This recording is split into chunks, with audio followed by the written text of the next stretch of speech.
took a page out of Thomas Howell's book there, shot a little B-roll. I'll be honest, I don't remember the last time I sat down and actually shot some B-roll, so that was a nice little cathartic experience. Things have been weird around here. I haven't posted a video in a week, and there's a couple reasons for that. I was laid off last week, and so frankly, I just haven't really felt like doing a long-form video. And also, I felt like I wasn't reading books that were going to be great YouTube videos. And I think I had to check that feeling within myself because, part of this whole deal is talking about the books you read, regardless of whether or not they're going to make a good video or something like that. So we're going to talk about a book today that most of you probably have never heard of, and it's going to be for a niche audience, but I thought it was really fun.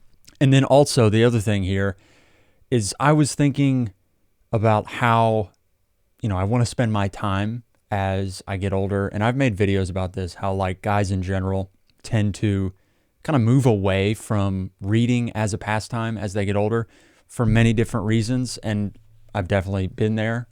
Sometimes you just don't have the time or the capability or the whatever to read. And I have noticed that I used to read kind of as a side thing, but it has become much more forefront in how I spend my time now, which I think is pretty cool. And it happened without consciously wanting it to happen. It just sort of did, I guess. I used to play a lot of video games, and maybe this is just a rite of passage as a man. You grow up, you just kind of stop playing video games, and that could be it. But there was this slow, gradual shift, I think, from me wanting to, sit down, relax, play video games to sit down, relax, read a book. And I was still reading.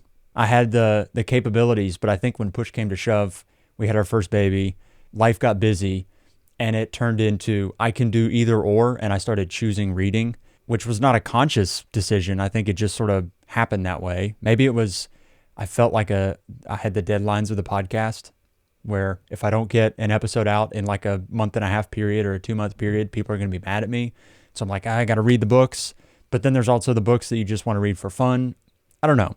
But anyways, I just have noticed this subtle shift within myself and what I want to do with my free time, where it went from reading was a thing that I did for fun, obviously, to reading is one of the foremost things I do for fun. I don't know the point of bringing that up other than I noticed it. I think it's kind of cool. Anyways, let's talk about this other book. So I just read a book called Steel Lobsters by Myke Cole. This book is really interesting. I'm going to have Myke Cole on the podcast, and that was part of the reason why I picked this up. The funny thing about interviewing people and historians is that those people and historians have friends. And so when you, in this case, when I talked to Don Holloway, by the way, if you have not checked out that interview, it's a blast. We talked about Anglo-Saxons, Normans, Vikings, weapons, warfare. It's so much fun. When I talked to Don Holloway, he was like, oh yeah, my buddy Myke Cole's releasing a book and it's about pike and shot warfare. I was like, okay, great. Let me talk to him. And so I got his book, and it's such an interesting little book. The more I've had time to sit with it and stew on it, the more I've realized it's kind of a specialty niche book, because it's not a general history of pike and shot warfare. And for those who don't know what pike and shot warfare is, it's this small period in time when in the 1600s, there's this shift happening in how people fight from knights, something you would recognize as, a medieval style of warfare, where you have your knights, archers, gunpowder's getting involved. So you start to have cannons and artillery and things like this. But the knight concept, the noble knights, rich guys, the aristocracy, they outfit themselves in really expensive suits of armor. They have, their horses and their lances and all these things. This concept of a knight kind of dies slowly. And so in the 1600s, we're way past the Middle Ages, right? But knights are still kind of a thing. And so there's this pocket in the English Civil War. There is it's called Sir Arthur Haselrig's Regiment of Horse. And it's literally a regiment of knights that carry guns. And it's really cool because it's one of those moments in time when things are changing and people are just trying to keep up with that rate of change. But also at the same time, this style of warfare is like a really conservative style of warfare. Ultimately, this regiment of horse get beaten at a battle called the Battle of Roundway Down. And it's this study in how and why Sir Arthur Hazelrig outfitted his regiment the way he did, why they decided to go with like the super heavy cavalry approach, and ultimately why it didn't work. So it's a fascinating study from that perspective because there's honestly not a whole lot of books about pike and shot warfare. In fact, he points it out. There's like 2 really good books about pike and shot warfare, and that's pretty much it. Whereas you compare that to, like, I'm reading books for the Vietnam War for that podcast right now. I've probably read 20 to 25 Vietnam books, and a lot of them are really good.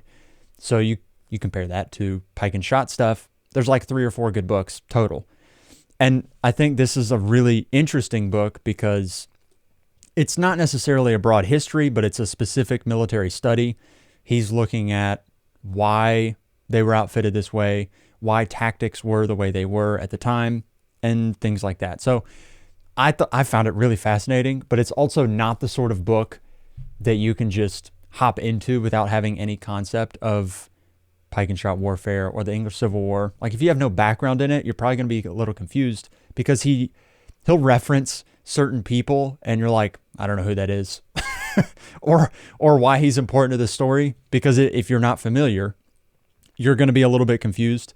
So anyways, it was a fun little book and I'm really excited to talk to him about it because, you know, he spent 3 years researching this period in time and he references a lot of primary sources, and it's going to be fun to pick his brain about it. So I'm excited about that.